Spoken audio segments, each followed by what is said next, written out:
साथ तुमची बातमी आमची। कोरोना व्हायरसच्या नव्या स्ट्रेननं आतापर्यंत 257 लोक बाधित झाली आहेत। देशाची राजधानी दिल्लीसह 11 राज्ये यानं पुन्हा प्रभावित झाली आहेत। त्यामुळे देशभरातील आरोग्य यंत्रणा पुन्हा एकदा सक्रिय झाल्या आहेत। आरोग्य तज्ञांच्या मते कोरोनाची ही नवीन स्ट्रेन आतापर्यंत जितकी पसरली आहे त्यावरून समजतंय की ती कोविड-19च्या पहिल्या आणि दुसऱ्या म्युटेशन्स इतकी संसर्गजन्य नसू शकते, परंतु इतर आजारांनी ग्रस्त असलेल्या लोकांवर याचा नकारात्मक परिणाम होऊ शकतो। इतर आजारांनी ग्रस्त असलेल्यांनी अधिक सतर्क राहावं आणि लक्षण आढळल्यास ताबडतोब डॉक्टरांचा सल्ला घ्यावा।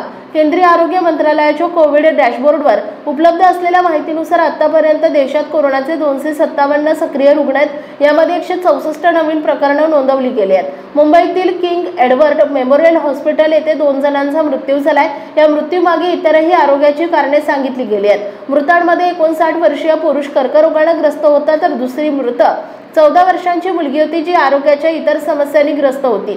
सध्या केरळमध्ये सर्वाधिक कोरोना रुग्णांची नोंद झाली आहे। तिथे सक्रिय रुग्णांची संख्या 95 वर पोहोचली आहे। यावेळी 69 प्रकरणे नवीन आहेत, तर तामिळनाडू दुसऱ्या क्रमांकावर आहे। तिथे सध्या 66 सक्रिय प्रकरणे आहेत। यापैकी 34 रुग्ण नवीन आहेत। यानंतर महाराष्ट्रात एकूण सक्रिय रुग्णांची संख्या 56 वर आहे, ज्यामध्ये 44 नवीन प्रकरणे नोंदवली गेली आहेत।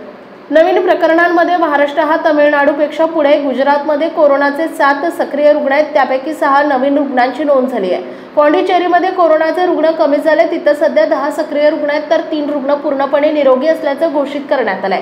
हरियाणामध्येही कोरोनाचा एक नवीन रुग्ण आढळला आहे। देशाची राजधानी दिल्लीमध्ये कोरोनाचे 5 रुग्ण आढळले आहेत, त्यापैकी 3 प्रकरणे नवीन आहेत। आशियाई देशांमध्ये कोरोना रुग्णांची संख्या सतत वाढत असल्याने केंद्र सरकारनं 12 मे पासून पुन्हा कोरोना रुग्णांची आकडेवारी अपडेट करण्यास सुरुवात केली आहे। कोरोना देशातील 11 राज्यांमध्ये पसरला आहे। यामध्ये दिल्ली, महाराष्ट्र, गुजरात, केरळ, तामिळनाडू, हरियाणा, पॉंडिचेरी, पश्चिम बंगाल, सिक्कीम, राजस्थान आणि कर्नाटक यांचा समावेश आहे।